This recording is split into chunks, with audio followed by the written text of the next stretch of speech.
jumlahnya tuh kan kalau misalnya aku di tempat lain nih misalnya produksi tuh kadang mereka maunya semua size dipukul rata jumlahnya. Nah kalau konveksi sendiri bisa kita atur kan, tapi aku nggak mau nih, maksudnya size bayi lebih banyak. Ternyata kemarin tuh sempat FYP karena aku jual baju bayi, jadi Sarimbitnya jadi boom gitu. Jadi akhirnya oh bayi tuh lagi diminati nih, jadi bayi aku bikin banyak, tapi ntar yang size lainnya ya dikit-dikit lah, misalnya kayak 50 piece per size aja gitu. Bazar, karena ternyata mungkin aku baru kali ya ikut bazar yang bahannya, maksudnya kayak belum yang kayak lain-lain, baru kayak 2 tahun 3 tahun ini kan. Jadi ternyata banyak produk yang gak laku di online ternyata laku banget di bazar gitu. Assalamualaikum warahmatullahi wabarakatuh. Selamat datang di The Power of Modest Talk. Saya Hana Farid dan tentunya nggak sendirian. Di episode kali ini kita bakalan ngobrol sama brand yang berkali-kali support Modest Talk, dan kita tahu banget ini brandnya udah lama, dan tapi baru tahu kalau ternyata ownernya adalah lulusan psikolog. Kita langsung perkenalkan, ini dia Raisa Asmi dari Keva Mauza. Halo. Apa kabar Raisa? Baik, alhamdulillah. Jadi tadi pas ketemu kayak, ya ampun, jadi ini ya kayak Mama Uza ownernya. Kita sering ketemu tapi papasan-papasan foto bareng, dan baru dengar ternyata Raisa itu lulusan S2 psikolog, tapi memutuskan untuk fokus menjalankan Keva Mauza. Betul. Sayang banget. Lulusan S2 2014 ya? Iya, lulusnya 2014. Itu pernah ada kayak, aku kayaknya kepikiran pengen balik lagi deh. Alhamdulillah enggak lagi. Enggak lagi. Sementara di luar sana banyak yang mengaku-ngaku menjadi seorang psikolog gitu ya. Tapi kepake gak ilmunya? Kepake banget ya. Terutama dalam handling people. Betul. Karena aku ngambil kan psikologi profesi industri dan organisasi. Jadi emang ya pas lah sama pekerjaan saat ini. Oke, dan sekarang Keva Mauza sudah memasuki usia ke 14 tahun. Iya, sebenarnya aku mulai usahanya 2011, tapi kayak bikin brand Keva Mauzanya di 2014 berarti. Ya 11 tahun lah. 11 tahun. Tapi bikin brand dari 2011 yang mana dulunya namanya Raisa. Iya. Karena saat itu juga trennya adalah punya brand nama sendiri ya. Jadi Raisa itu 2011 sampai 2014 akhirnya jadi Keva Mauza. Karena apa? Karena jadi awal mulanya, jadi kan emang jualan tuh kecemplung aja gitu ya Mbak Hana, kayak apa ya, karena lagi kuliah, terus baru nikah, suami aku sibuk banget, terus akhirnya aku, ngapain, aku udah biasa sibuk nih dari SD tuh les banyak banget, terus pas kuliah kok aku kayak nggak ngapa-ngapain, kuliah, terus kan teman juga makin sedikit kan kalau udah S2, terus akhirnya udah coba jualan yang paling mudah adalah menurut aku jualan online, karena nggak mikirin tempat, nggak mikirin apapun, jualan aja gitu. Punya waktu itu cobalah 700.000, dari situ aku puter-puter dan ternyata banyak resellernya pada saat itu. Jadi banyak yang ngejualin lagi produk aku. Dengan bermodalkan 700.000 itu beli produk di Tamrin City, Tanah Abang, di pusat grosir, begitu dijual lagi.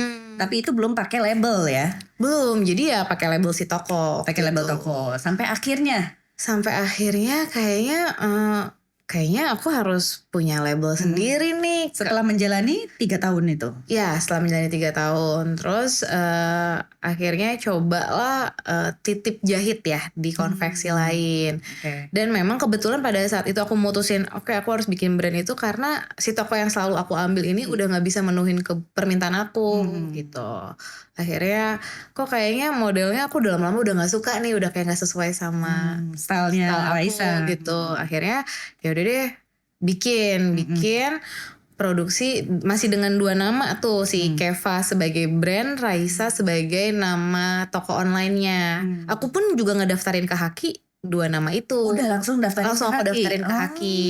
Kenapa? Karena udah mulai tuh zaman di 2014 tuh, aku kan emang dari awal jualan tuh 2011 masih aku sih, waktu masih kurus masih jadi model. Terus udah di 2000 juga masih kurus. Di 2013-14 aku udah mulai photoshoot pakai model profesional. Mungkin pada saat itu belum banyak, jadi banyak banget yang ngambil foto aku. Sampai udah pakai watermark gede-gede, tetap aja ditutup lah sama label brand mereka gitu. Terus sampai ada kejadian produknya si Keva ini dijual di pusat grosir di Bandung kalau nggak salah waktu itu.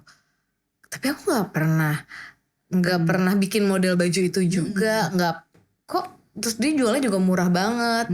Sampai akhirnya aku berpikiran kayaknya aku harus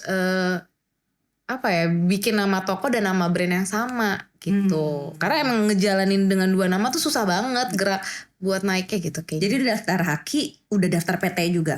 Belum waktu itu. Jadi daftar Haki dulu aja, pokoknya patenin namanya dulu. Namanya dulu. Gitu. Terus akhirnya demandnya nggak mencukup, demandnya terlalu banyak karena banyak reseller tadi ya. Terus akhirnya mulai bikin baju sendiri itu dengan style yang sama dari 2011.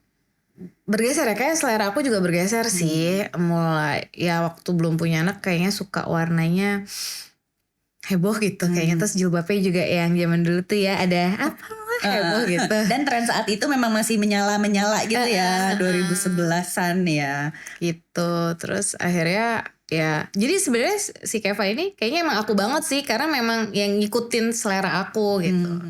Sampai sih kayak ketemu banyak customer yang dulu belanja sama aku, iya sekarang aku udah syari. Jadi emang mereka udah nggak bisa pakai produk aku lagi gitu. Jadi memang ya selama itu berarti aku usaha, jadi banyak banget. Dijual online tuh di e-commerce berarti, atau dijual website sendiri? Kapan nih waktu pertama kali? 2014. Facebook. 2014 bukan di 2011 masih Facebook. Facebook, BBM ya zaman dulu. Oke, jadi mengalami semua fase itu ya. Betul. Facebook, BBM, terus akhirnya masuk ke e-commerce, terus punya website juga. Itu mungkin punya website ya 2014 ya, pas udah bikin brand Keva Mauza itu. Oke. Ini menjalani semua fase-fase yang umum dialami sama banyak brand ya. Mulai dari biasanya bikin baju, coba-coba, ternyata demandnya banyak, nambah lagi reseller, biasanya nambah lagi produksi. Dan sekarang katanya juga Keva punya konveksi sendiri. Iya betul. Itu sejak tahun berapa tuh? Konveksinya kayak 2016 deh. Waktu itu. Dengan karyawan sampai akhirnya punya Keva, punya konveksi, itu pertambahannya dari tahun ke tahun berapa tuh karyawannya? Sebenarnya sempat banyak banget tuh sebelum COVID sih. Jadi kayak karyawannya Keva Mauza sendiri di luar konveksi itu sekitar 40 orangan. Oke. Karena zaman itu marketplace belum semarak kayak sekarang gitu loh. Jadi kalau sekarang kan kalau nggak masuk marketplace, customer yuk masukin dong, masukin marketplace gitu ya. Kalau dulu tuh benar-benar kita yang masih zamannya WhatsApp yang CS aku kalau buka chat 3.000 chat ke Raisa sampai nangis gitu kadang. Ya ampun, itu nangis happy kan ya, ada 3.000 chat. Kalau mereka kayak nangis sedih ya, kan balasnya gimana nih gitu. Dan algoritma Instagram masih berdasarkan waktu itu sama followers ya. Kalau sekarang algoritmanya udah berubah banget. Jadi emang bergantung banget sama si sosial media ini sih aku gitu. Terus tapi di directnya malah tetap ke WhatsApp. Iya, zaman itu kan belum ada.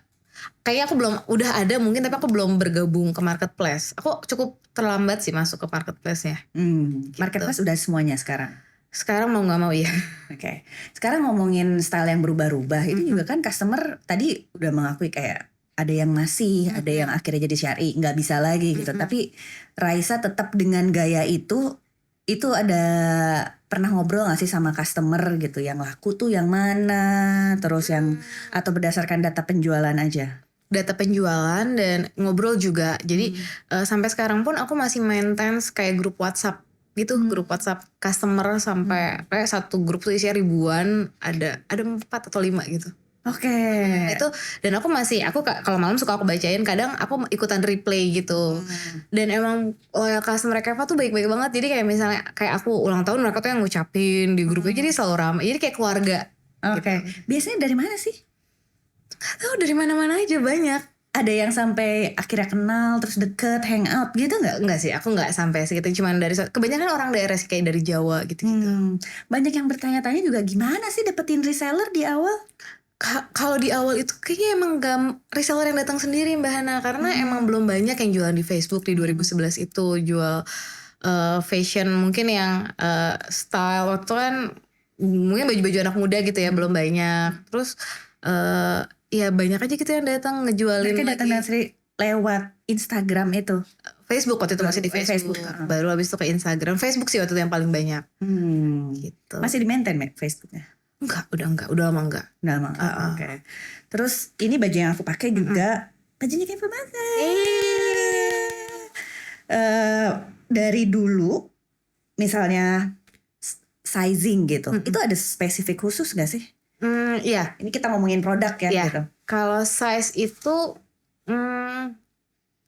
ada S, M, L, XL, tapi lebih kayak ke arah S-nya tuh agak besar sih. Jadi kayak aku yang segini aja masih pakai M gitu. Biar aku nggak sedih sih sebenarnya bahannya. Itulah kayak karena produksi sendiri jadi bisa suka-suka kali. Jadi aku bikin size tuh S, M, L, XL, tapi mungkin kalau di tempat lain S-nya aku adalah M-nya mereka gitu. Jadi biar nggak terlalu sedih. Dan ini karena punya konveksi sendiri, jadi bisa ngatur sizing sendiri, produksi bisa banyak, udah 11 tahun menjalani usaha.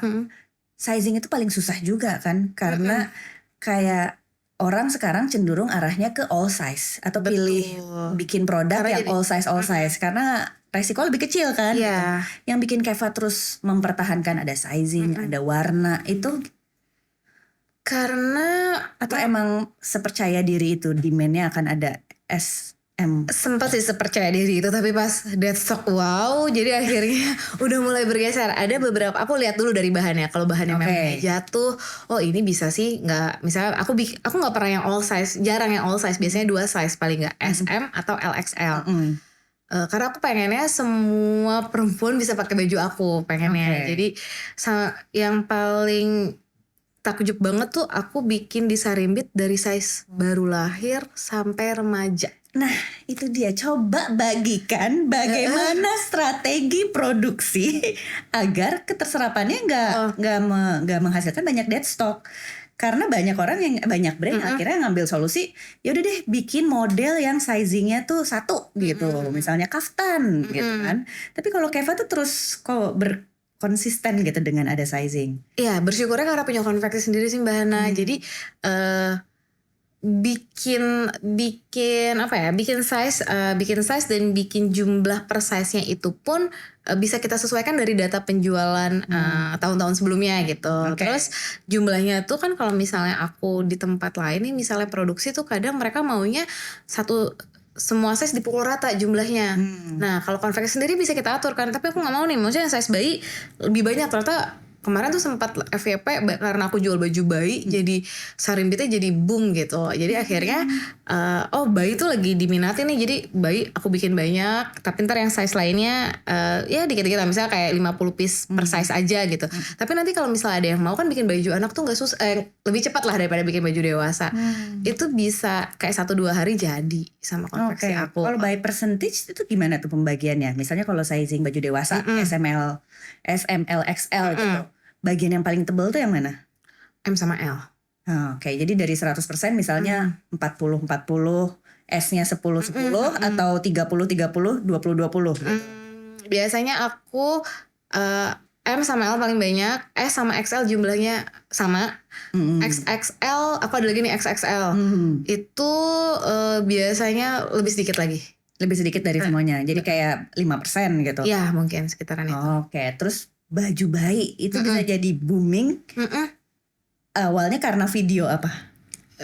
Kayak flat layer ya video, jadi digantung-gantung terus kita bikin mulai ini baju kan, jadi kelihatan ya kalau misal baju anak tuh digantung kelihatan tuh dari paling kecil sampai paling besar, kayak jadi menarik kali ya. Aku juga ngerasa sih kayak kan punya anak perempuan semua, pengennya kembar lucu bertiga gitu ya, rame. Nah mungkin aku juga mikir di luar sana juga banyak yang pengen bajunya kembar nih anak-anaknya. Tapi kan kalau bayi tuh emang jarang gitu yang jual. Ya udah aku coba bikin deh, alhamdulillah. Jadi lucu ya, ini strategi baju jualan orang tua lewat bayi. Jadi orang tertarik bayinya dulu, ternyata ada yang buat dewasa gitu. Terus akhirnya bikin Sarimbit, memberanikan size itu dari umur berapa? Dari umur brand berapa? Pas COVID 2020. Oke. Jadi memang ada strategi jualannya pakai baju bayi dulu, tapi jualannya tetap baju dewasa. Baju dewasa. Gitu. Dan kemarin Sarimbitnya apa aja? Ayah, ibu, anak perempuan, anak laki-laki. Total ada berapa series? Gitu? Nah, Sejak transisi COVID tuh ya di 2023, 2024, 2025 aku jadi bikinnya banyak. Tapi dengan jumlah yang gak terlalu banyak. Karena ini kira-kira diterima pasar gak ya gitu. Banyak koleksi gitu. Jadi banyak koleksi tapi jumlahnya gak, kuantitinya dikit-dikit gitu. Iya, diturunin gitu ya. Kuantitinya diturunin. Oke, jadi kalau misalnya dulu 3.000 satu koleksi, sekarang jadi ada 1.000. Bisa kayak gitu. Lumayan banyak tahun ini tuh, banyak 2025 ini banyak banget sih seriesnya. Strategi keluarin koleksinya gimana? Aku udah tes tuh dari Januari. Biasanya tuh kan kita udah berasa kayak 2 bulan sebelum Ramadan tuh udah berasa tuh orang udah mulai nyari baju Ramadan. Gak tahu kenapa tahun ini kenapa ya masih sepi aja gitu. Ya itu dicurhatin banyak. Ternyata Keva Mauza juga ngalamin ya. Ngerasain itu, dan apalagi aku kan jualan Sarimbit udah 5 tahun. Jadi emang kayak loyal customer Keva tuh udah tahu kalau bareng ke Keva nih nyari Sarimbit gitu. Kok ini biasanya nih dari berapa bulan sebelumnya udah nanyain, Kak Raisa Sarimbitnya kapan keluar ya? Ini kok gak ada tuh yang nanya-nanya kayak gitu gitu. Terus akhirnya sebenarnya bahan aku beli banyak waktu itu kan, printing. Terus tapi kok belum terlalu ramai. Aku tuh biasanya selalu produksi tuh setahun sebelumnya kan. Jadi memang sudah ada baju yang aku produksi di awal sebelum Ramadan. Oke. Aku coba. Jadi naruh stok dulu gitu ya. Aku udah simpan stok. Terus aku coba share nih. Udah gak sesuai ekspektasi. Tik. Terus gimana? Sekarang bulan Maret di Januari tuh. Aku Januari udah share, udah launching produk, dan aku tuh nggak PO kan, aku ready stock semua. Oke. Terus gimana ya? Aduh, akhirnya aku apa karena keramaian ya? Jadi kan emang dari dulu tuh Sarimbit aku rame, motifnya tuh rame gitu. Terus dan emang sebenarnya selera aku sebenarnya udah mulai bergeser. Terus aku mikir, apa iya ya sekarang orang emang maunya yang simple gitu. Cobalah aku keluarin misalnya baju polos aku kasih renda gitu. Coba dia bikin dikit dulu. Nah akhirnya aku siasatin dengan bahan polos. Kalau bahan polos kan aku bisa kayak repeat order terus. Sedangkan kalau printing tuh kan ada waktu untuk ngeprintnya kan. Ternyata dengan baju polos itu iya itu rame. Ya udah oke, aku bikin beberapa model. Terus untuk printing tapi masih cuma 1. Sedangkan aku tuh printing biasanya pas Ramadan bisa 4 model, 4 desain motif gitu. Akhirnya aku cari nih motif-motif. Aku emang suka ngumpulin motif kan, biasanya pakai freelancer untuk ngedesain motif. Aku punya nih kumpulan motif-motif, aku cari yang paling simple karena berkacanya ternyata yang rame gak laku, ternyata baju dengan polos dengan sedikit aksen lebih rame. Akhirnya itu aku pilih motif yang paling simpel, aku produksi, ya ternyata benar booming. Dan yang lucunya aku udah stok banyak banget bahan untuk koko. Aku jadiin baju ibu malah laku banget. Oke. Kayak ini yang kemarin pas 2025. Baru banget. Aku ngedengar ceritanya aja, ini sebagai pengusaha banyak overthinkingnya ya. Banget. Kayak baru ngeluarin, aduh kenapa ya ini gak diterima. Ini kayaknya polos. Suami diajak diskusi kalau soal Enggak ngerti. Suami aku gak ngerti sama sekali. Tapi tim diajak diskusi banget. Okay. Tim aku diajak banget. Terus biasanya kalau kayak tadi tuh Januari, kok gak keserap nih gitu. Terus kan ngeluarin polos. Sampai akhirnya ada koleksi yang kedua. Keluar bulan apa tuh? Kebetulan cepet sih, jedanya seminggu. Aku tuh orangnya gak sabaran. Wow, overthinkingnya ternyata kan emang kan udah siapin stoknya dari setahun sebelumnya. Jadi memang udah ada nih, sebenarnya udah ada plan-plannya gitu. Dan memang plannya tuh setiap minggu atau 2 minggu sekali. Ngeluarin yang polos dulu. Jadi habis yang rame Januari kan gak keserap tuh. Polos aku emang selalu ada sebenarnya. Jadi si polos ini tahun lalu juga sudah ada. Terus kita coba deh keluarin yang ini gitu. Laku. Terus akhirnya kita baru tuh produksi lagi yang polos dengan renda-renda tadi. Sebelumnya misalnya polosnya pakai potongan brokat aja gitu. Dalam seminggu itu bisa 2 koleksi. Aku ngebayangin kayak kita tuh udah punya banyak koleksi, tinggal yang ke depan ini yang mana, tarik lagi ke depan ini yang mana gitu ya. Iya kayak gitu. Berarti itu kan tim marketing dan tim sosmednya harus gercep banget tuh. Kayaknya bulan puasa kemarin mereka juga kayaknya agak stres karena puasanya tuh kan genap sebulan ya. Nah biasanya 1 Maret ya. 1 Maret sampai 31 Maret gitu. Sedangkan sebelum-sebelumnya tuh kayak di tengah-tengah gitu. Jadi euforia, misalnya pertengahan Februari di awal Februari orang udah berasa euforia Ramadannya gitu karena udah masuk Februari. Kalau ini kan enggak, jadi bener-bener start di 1 Maret aku bener-bener orderannya banyak gitu. Karena sebelumnya masih yang Jadi kalau cerita lagi dari yang tahun ini Lebaran, Januari masih sepi, Februari masih sepi. ya udah agak lumayan lah, tapi nggak sesuai ekspektasi, nggak sesuai target aku lah. Terus koleksi Lebaran belum keluar semua tuh. Belum aku keluarin semua. Jadi ada koleksi Lebaran yang akhirnya baru terfikirkan ya di bulan Februari, jadi emang mepet banget. Wow, udah itu printing. Dan itu Ini nggak punya mesin printing juga, punya juga mesin. punya, dan alhamdulillah Berarti mesin printing ngeprintnya harus dari orang ketiga. dari orang ketiga. Dan alhamdulillahnya emang orang ketiganya ini aku udah kenal yang kayak bisa satset gitu lah.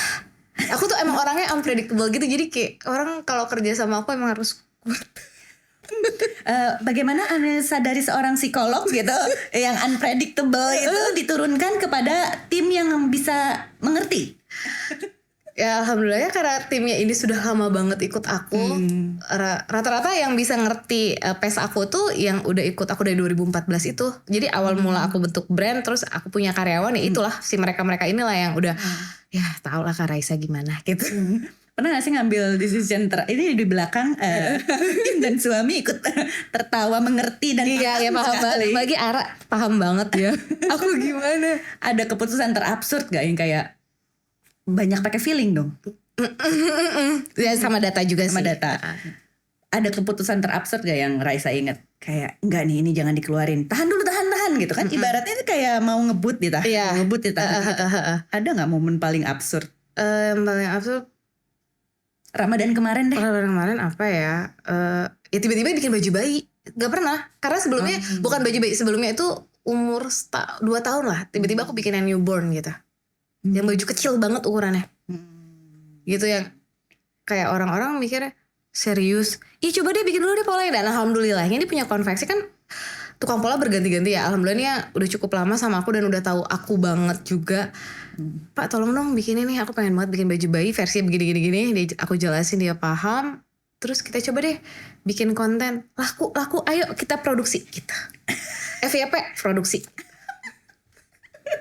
Kebayang tiba-tiba kebakaran, tiba-tiba harus sembur air gitu. Tiba-tiba apa? Karena momen Ramadan ini enggak cuma sebentar Mbak Hana. Dan aku ngerasa itu adalah apa ya, nambangnya aku gitu loh di Ramadan ini. Dan nabungnya aku buat si Keva Mauza gitu. Jadi ya memang aku harus kenceng nih, aku harus lari sekencang-kencangnya di bulan Ramadan. Jadi banyak plan A, B, C, D sampai Z mungkin ya harus disiapin kalau lagi Ramadan. Kalau mikir ya brand owner yang sebrang-breng-brong itu ya, sedar-der-dor itu setiap Ramadan, ownernya perempuan, gimana support keluarga, anak, suami? Iya. Karena kan Ramadan biasanya suami pengennya buka puasa sama istri disiapin gitu, atau itu sesuatu yang udah dipahami aja? Belum, suami aku paham, tapi ada sih yang merengut-rengut sih ada. Ditambah aku tuh bukber kayak hampir, aku temennya juga banyak gitu, jadi kayak puasa Bukber sama geng ini, bukber sama geng gitu ini. ya. Kayaknya kalau untuk pekerjaan suami aku nggak terlalu ini ya, lebih kayak sibuk bersama teman-teman sih kayaknya dia. Ini yang mana lagi nih temennya gitu, lebih gitu sih.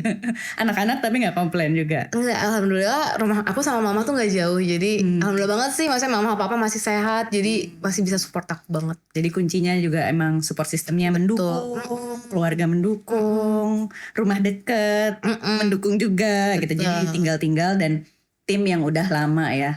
Aku jadi pengen mengulik-ngulik untuk Raisa yang punya background psikolog. Bagaimana meyakinkan tim atau memaintain tim yang bisa bertahan dari awal dengan keberang-berengan dan keabsurdan dirimu?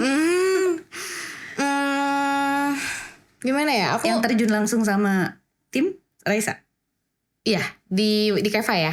Kalau di Keva iya aku. Jadi dari awal bentuk Keva tuh tim yang terbentuk memang orang yang awalnya tuh emang butuh pekerjaan banget.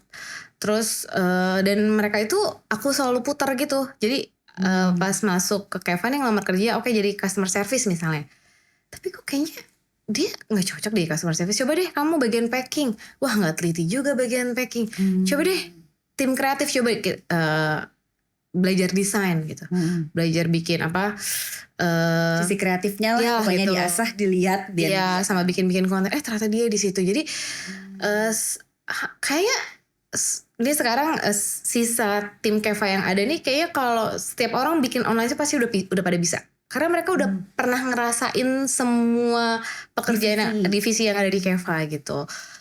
Nah di situ mereka pun merasa apa ya, kalau menurut aku ya merasa memiliki Keva Mauza kali ya. Dan aku selalu bilang kalau aku tuh kalau misalnya waktu pas Keva lagi rame-rame nih, lagi omsetnya lagi gede-gedenya, aku umrohin karyawan yang gitu. Jadi pernah umrohin karyawan udah dari tahun berapa? 2016 waktu itu. Jadi kayaknya di situ ada rasa memiliki kayak. Jadi aku ya kalau misalnya omset tinggi ya mereka outingnya lebih bagus lah daripada outing yang sebelum-sebelumnya gitu. Jadi menurut aku itu kayak salah satu cara membuat karyawan merasa memiliki terhadap usaha ini juga sih. Dan alhamdulillah maksudnya dititipin tim yang emang sayang banget sama si Keva Mauza ini sih aku ngerasanya. Jadi aku mau kayak, aku gak tahu ya selama ini aku kayak apa, mereka masih bertahan, aku juga bingung sih. Kayak mereka masih baik atau oke Kak Raisa, dan mereka tuh gak pernah nunjukin muka yang gitu. Aku tuh ngebayangin pasti ntar mereka gitu deh, tapi enggak, mereka tuh baik-baik banget, Masya Allah. Ya ampun, pasti ini karena bawaan psikolog udah S2 terus kayak udah mendarah daging sampai gak berasa ilmunya kepake gitu. Itu kan gak tahu deh. Karena kan tadi psikolognya juga psikolog Pio tentang industri dan organisasi. dan organisasi gitu. Itu kayaknya tuh ilmunya sebenarnya meletek loh. Iya sih, pas lagi interview karyawan juga langsung kayak bisa lihat, oke ini kayak Jadi pas lagi interview karyawan gimana tuh? Yang dipelajari dari S2-nya, apa gesture yang harus dibaca dalam hiring? Gesturnya sebenarnya apa ya, dia gak ada sih bahannya, kayak gitu aja deh, ngalir gitu aja ya. Jadi kayak aku ngeliat ini cocok gak ya dari mukanya misalnya. Cocok gak ya sama Keva Mauza. Terus biasanya aku juga lihat Instagramnya dulu ya kan, kasih sosial media. Terus ya kayak gitu sih, ngobrol-ngobrol di situ kayak berasa klik apa enggaknya, lebih gitu sih. Tapi kuncinya itu ya, berarti ya cari tahu sehari-harinya lewat Instagram. Yeah. Kedua, begitu masuk misalnya dia nggak cocok, di rolling ya gitu. Dan itu buat ngasih semangat juga kalau dia mungkin bisa flourish di divisi yang lain. Jadi diputer gitu. Terus kasih benefit yang pantas. Salah satunya adalah mengumrohkan. Outing pernah kemana aja? Berarti outing juga itu setiap tahun. Setiap tahun. Berarti bonding dalam satu tim juga rutin dilakukan. Itu biasanya akhir tahun atau abis lebaran? Sebelum lebaran, refreshing. Oh, sebelum lebaran. Sebelum. Kata Ara kayak, ya ternyata itu adalah sogokannya. Sebelum kerja keras. Sebelum kerja keras dikasih outing dulu. Pernah kemana aja? Nggak jauh-jauh sih, ke Jogja. Terus ke Lembang, Bandung. Paling sering mah Puncak sih. Oke. Tapi yang ada bonding dulu ya. Oke. 40 karyawan tadi itu. Yang konveksi gak diajakin? Kalau sekarang suka diajakin sih. Karena papa pengennya udah deh gabung aja biar rame gitu. Jadi total sama konveksi yang dihandle sama papa tuh? Kalau konveksi sekitar 20 orangan. Tukang pola segala macam. Tukang pola segala macam. Nah tapi si Keva sekarang udah berkurang, gak 40 lagi. Udah tinggal 20. Nah waktu 40 itu ya gak senyaman sekarang sih Mbak Hana. Maksudnya kan lebih variatif orangnya. Gesekan-gesekan antar karyawannya ada banget. Iri-iriannya atau apa gitu. Kalau yang sekarang ya memang satu divisi udah gak terlalu banyak. Dan mereka udah fokus banget sama pekerjaannya. Udah gesekan-gesekan itu udah hampir gak ada sih. Pernah terjadi gesekan yang kayak sampai melelahkan banget? Oh pernah banget, ya. Jadi memang yang tadi dibilang karyawan aku tuh enak banget, suportif, pernah melalui yang nggak enak juga banget. Nah ternyata dengan lebih kecil skalanya ternyata memang jauh lebih nyaman karena jadi mereka jadi mau nggak mau fokus sama pekerjaan, nggak bisa saling ngandelin kan. Kalau dulu kan banyak banget. Dari banyak ke kurangnya itu mereka keluar dengan masing-masing atau? Ada yang aku keluar, ada yang lebih banyak sih keluar masing-masing sih, kayak seleksi alam. Yang di let go tuh biasanya karena apa? Udah terlalu toxic gitu atau nggak tidak achieve atau nggak? Nggak jujur. Oke. Udah itu fatal ya. Tidak amanah adalah fatal ya. Tahuan ada buktinya ya. Dan ini bener loh, aku sering banget mengulang dari setiap interview aku sama brand. Hampir semuanya kayaknya pernah ngalamin ketidakjujuran tim. Ada aja emang. Hmm. Gitu. Nah, itu pun akhirnya aku bikin sistem barcode kayak di Alfamart gitu, yang di scan. Kalau dulu tuh sebelumnya karena online ya udah cuman pakai sistem warehouse gitu aja, nggak yang kalau barang keluar nggak kita scan gitu, cuman sistem stok. Ngambilin barang punya Keva gitu. Iya, dulu tuh ada yang kayak gitu. Akhirnya sekarang kita bikin sistem sendiri, jadi lebih meminimalisir lah hal-hal gitu. Oke, menarik nih. Terus tadi udah ngomongin produk, ngomongin people, sekarang kita ngomongin marketing, cara jualan gitu. Ada berapa orang tim marketing dan sosmed? Berapa tuh? 5. 5. Kecil loh. Berarti video semua diproduksi sendiri? Iya. Live? Di luar live ya. Kalau live berarti freelance? Enggak, karyawan sendiri. Karyawan juga? Ada. Kalau host live tuh kita 3. Tapi dimaklumi. Tapi ada beberapa kayak CS yang bisa jadi host juga. Jadi memang semuanya udah pernah merasakan semua divisi gitu di Keva karyawannya. Itu susah juga loh nyari orang yang coba deh divisi lain, karena banyak juga yang kayak resisten, gimana sih kan gue maunya di divisi ini, masa gue dikasih divisi yang lain gitu, ngurusin yang lain. Biasanya aku ngomongnya gimana? Aku ngomong kayak katanya kamu nggak cocok deh di sini. Aku tuh ngeliat kamu misalnya, kamu tuh kalau ngomong tuh nyenengin loh. Coba deh kamu jadi host live, kayaknya bisa lebih menjual. Sekali-sekali coba, ini kan kamu duduk terus mungkin bosan. Coba deh sekali-sekali. Ntar kalau nggak cocok kita bisa obrolin lagi. Bisa gitu. Karena yang sulit adalah negosiasi gaji.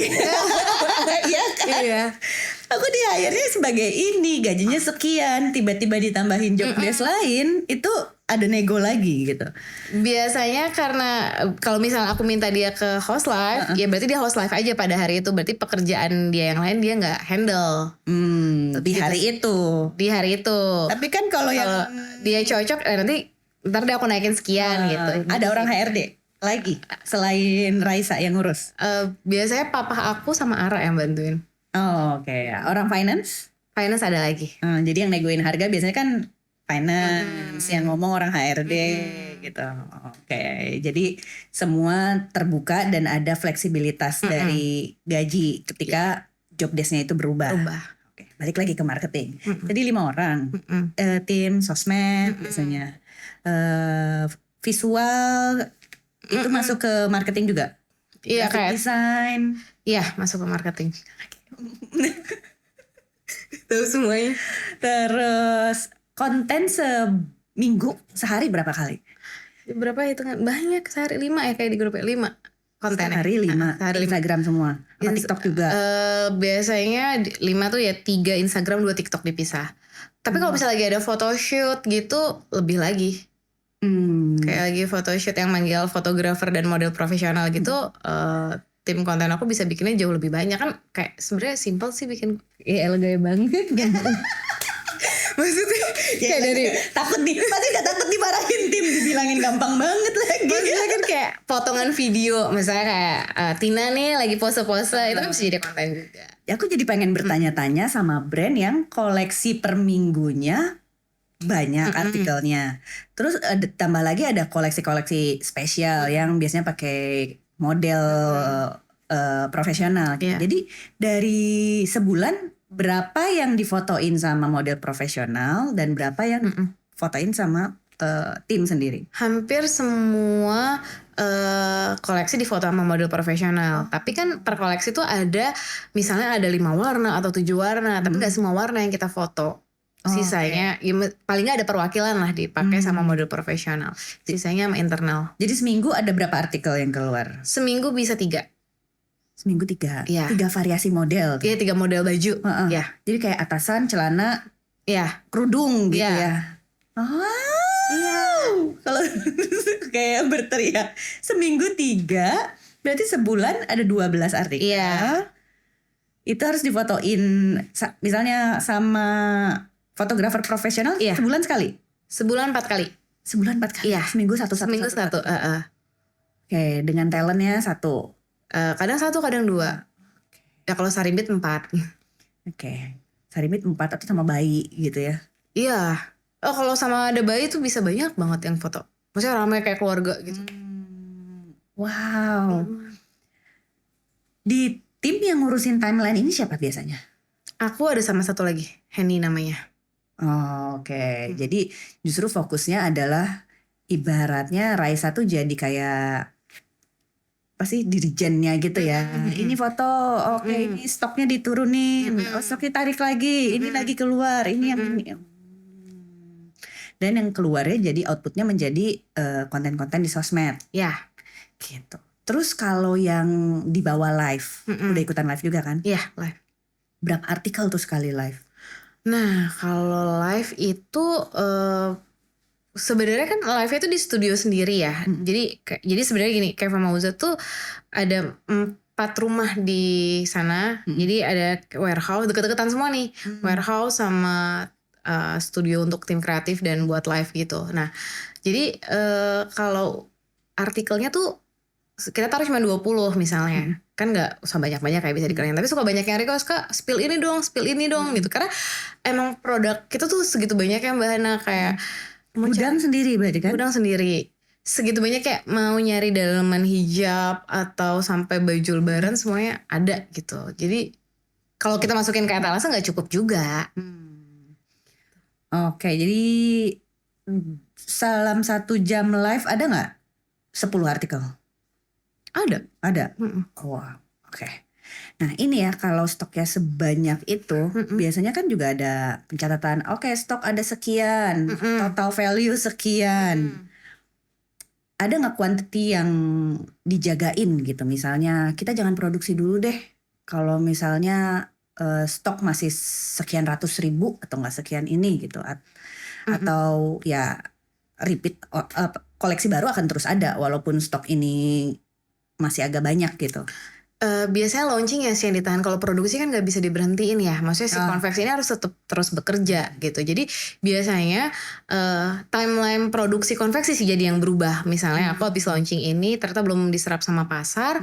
Akhirnya aku akan bilang, Pak tolong dong yang ini kita hold dulu. Atau kita stok untuk yang kan jadi si konveksi ini suka selang-seling ngerjain untuk lebaran tahun depan atau buat yang daily gitu. Biasanya jadinya yaudah deh stok yang buat lebaran dulu deh, yang buat daily kita stop dulu karena yang kemarin masih banyak nih stoknya gitu. Jadi ya bisa berubah-berubah sih si timeline produksi sama launching. Permainannya ada gak sih kayak alert gitu, kayak oh waspada ini stok sudah semakin banyak ada gitu. Oke, itu biasanya orang mana yang ngasih tahu atau dari Raisa justru? Biasanya dari orang gudang. Mau taruh di mana lagi nih barang gitu. Emang iya udah sebanyak itu pas aku lihat barcode sistem. Astagfirullahaladzim, ini banyak banget ternyata gitu. Oke, itu biasanya kita mau dapat nih ada Harbolnas gitu. Paling dekat Harbolnas. Oke, kita baru bikin sale atau apa gitu. Jadi warning tentang stok itu ada di gudang. Jadi bukan di finance ya. Misalnya duit kurang nih, kita kebanyakan marketing ads gitu. Enggak sih, lebih ke gudang. Oh gudang. Karena kalau produk ya. Jadi alarmnya itu nyala ketika stoknya gudangnya penuh gitu ya, baru harus dikeluarin gitu. Marketing itu ada ads khusus, ada budget khusus tiap bulan. Budget khusus ada, tapi bisa berubah-berubah juga tergantung kondisi gitu. Jadi kayak misalnya lihat si konten ini, misalnya lagi kita iklanin, oke tambah budget lebih gitu. Jadi misalnya sebulan kita udah anggarin berapa nih buat marketing, tapi itu bisa jadi lebih, bisa diturunin, bisa juga dinaikin. Komandonya dari siapa? Oke, gitu. Itu angkanya keluar karena dari yang sebelum-sebelumnya atau dari target, misalnya target bulan depan mau kita naikin nih karena mau Idul Adha misalnya, tambahin deh sekian persen gitu, atau ya itu bisa juga kayak ada momen-momen gitu. Biasanya aku naikin mau Ramadan, mau Harbolnas, itu biasanya budgetnya bisa dinaikin. Yang paling worth sekarang apaan sih kalau marketing penjualan deh untuk sales? Untuk sales ya, yang paling works ya kalau di aku ngeluarin dead stock. Untuk ngeluarin dead stock bazar ya. Aku bazar sih kemarin ngerasain ya, karena udah coba di beberapa kayak di marketplace ikut ikut kayak momen-momen sale Harbolnas, program-program di marketplace itu juga lumayan ngebantu sih. Tapi yang paling works adalah bazar. Bazar karena ternyata mungkin aku baru kali ya ikut bazar yang bahannya. Maksudnya kayak belum yang kayak lain-lain, baru kayak 2 tahun 3 tahun ini kan. Jadi ternyata banyak produk yang gak laku di online ternyata laku banget di bazar. Gitu. Harganya? Sama, lebih mahal online kalau di marketplace ya, karena kan marketplace lumayan. Jadi biasanya memang aku tambahin tuh biaya admin kalau di marketplace. Kalau di bazar ya harga asli. Jadi orang tuh kalau beli di aku tuh kalau mau harga asli ya di website atau di misalnya di WhatsApp gitu. Tapi kalau di di marketplace ada biaya adminnya. Tapi free ongkir gitu kan biasanya. Oke, itu dia strategi. Pantesan sekarang banyak bazar-bazar. Pantesan sekarang banyak just tipper karena memang jualannya memang lagi kencengnya di bazar. Dan itu dari 2 tahun ini? Iya, baru nyobanya sih 2 tahun ini aku. Setahun berapa kali ikutan bazar? Gak banyak sih sebenarnya, 3 kali. Setahun 3 kali. Klaim lokal. Iya, Gemar Ramadan. Gemar Ramadan. Pastinya ada. Jadi tiap tahun emang akan ada stok untuk bazar juga ya. Sama aku bikin bazar warehouse di studio aku di kantor Kevah, suka ada. Yang datang adalah reseller dan customer. Reseller dan customer yang daerah-daerah sana. Maksudnya aku di daerah Tangsel. Oke, kalau gitu banyak banget loh ternyata yang bisa diambil dari sisi seorang psikolog. Aku masih kagum loh sama dirimu yang S2 bisa praktek tapi memutuskan buat dan memantapkan diri untuk membangun Keva Mauza, tapi juga tidak mengurangi bakti kepada ayah karena ayah ingin anaknya S2 psikolog gitu. Jadi itu Masya Allah pasti doa ayah juga ya. Iya pasti. Doa ayah Mama, yang Papa.